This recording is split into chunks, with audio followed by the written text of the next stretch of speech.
Okay, kids are back in school, we know that, but things are still not quite the same. Amanda Lee from Brain Balance San Diego has a few ways on how to get your kids to tell you about their day. Amanda, good morning. Good morning. So, thanks for having us back. I've been talking your ear off nonstop during the commercial. It's like, what a challenge. You know, you ask your kids, how was your day? And they're not like, good.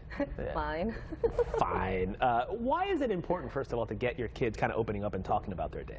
Well, it's a really important communication social skill, right? It helps build self-advocacy and self-reflection so you can actually talk about how you're feeling, and from there build that community piece. Right now with COVID, there's a lot of social atrophy, so it's just a skill we have to rebuild. And you mentioned COVID because there's a lot of stuff that kids are keeping inside, most of them, right? And we know over the years it's not good to bottle up your emotions and bottle up what you're thinking, so getting that out is more important. So we need help.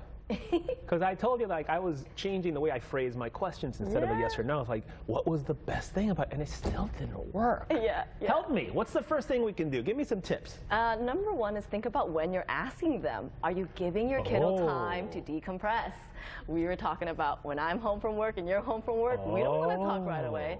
So if you're bombarding your kiddo with questions as soon as you pick them up or as soon as they walk through the door, probably not the best timing, right? We all need time to decompress, process the day, and likely get a snack in us. I know I need it. That's a really good point, because a lot of times when the kids get in the car, the parents sometimes are so excited to see them. Hey, how was your day? What did you do? What was the best thing? And they're like, oh, give me a minute. Yes. Even if they're like in second grade, I need a minute. But why, okay, so this is another obvious. Why are snacks so important? Because my daughter comes into the car every single day. She's famished. She's like, is like ravenous. I'm like, did you not eat your lunch? Well, learning and processing all that information throughout the day takes a lot of brain energy. So think about it. When was the last time they had a snack? Their lunch was probably hours ago. So you need to fuel the body and the brain in a healthy way in order to get those connections going. How do you get them to have a snack that's not like, you know, like potato chips and then like candy and stuff that's bad for them? How do you that's the age-old debate. How do you convince them to have something that's good for them? Well, it's all about lifestyle training and planning. My personal rule is I don't buy it, I don't eat it. So if you stock up your snacks in the car, that's the only option. You know, encourage that healthy lifestyle early. Darn you, Costco with those giant boxes of chips variety packs. That's not a good thing. But there's healthy chips. There's healthy chips. There are healthy chips. Okay. Some examples of the best questions to ask. What would those be? Oh, great question.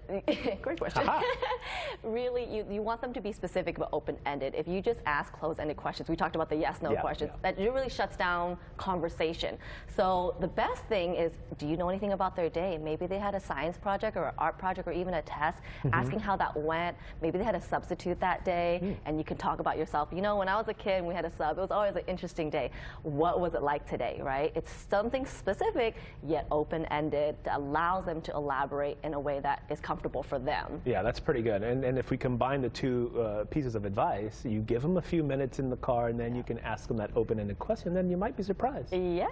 They'll start talking to you, and then they'll be like, okay, now shut up. Physical activity, that's obviously important. It is so important. There's a lot of research that shows when you change up the setting or the activity to communicate, it allows greater communication. So this is applicable for anyone, not just kids. And so when you're playing catch, you were talking about this, when you take a walk, your kiddos usually just start chatting. You know, stimulating your various senses and movement are the most powerful triggers for the various neurons in your brain. And so if you're already moving and you're distracted and you're not in the spotlight anymore, you're much more likely to get them to talk than eye contact, stare, answer my question. That goes for grown-ups too. Yes, Physical it does. activity, it's good for the brain. It does. This is another challenge for parents. How do we show the kids, the little ones, that we are actively listening? Because a lot of times, like, okay, fine, okay, talk, and then we're not really, like you said, making that eye contact, and maybe they don't feel like we're listening to them. Yeah, and are you even present? So number one, you have to model self-reflection. You have to model what you want to hear. If you don't model these behaviors, you can't expect those behaviors. So to ask, to practice active listening, you really want to empathize. Maybe you're repeating what you're hearing them say, you're relating to an experience that you had that they're sharing, but you really don't want to be critical or to try to fix their problems. I know that's something a lot of parents want to do, right? So, oh, you heard this issue, like let me try to fix it for you. But that's not what they want. All anybody ever wants is to be heard.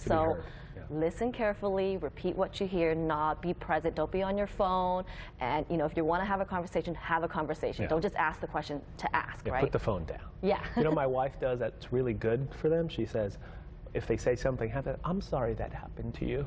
I'm like, Yeah. whoa, that works. Yeah. It really does. Yeah, Okay, like, well, oh, you seem upset, you know, just reflecting what you're yeah. hearing and seeing and making sure that you are understanding them and you're not just assuming you understand them. Kids are really cool little people. I mean, I love listening to them talk, and when you get them to open up, it's fantastic. Amanda Lee with Brain Balance San Diego, we thank you. Thank you. Great advice. Nice to have you back in the studio. Yeah, check out. Not much has changed, though. I mean, we're kind of all still same desk. Yeah. But check out our website, brainbalancesandiego.com, for our upcoming workshops in parents and or parenting workshop and our sensory workshop as well for There's the holidays. a lot to learn. We're always learning. Yes, grown-ups a too. lot to learn, a lot of Yeah, holidays, a lot there of you things go. going on. So Amanda, thank you again. you're very Appreciate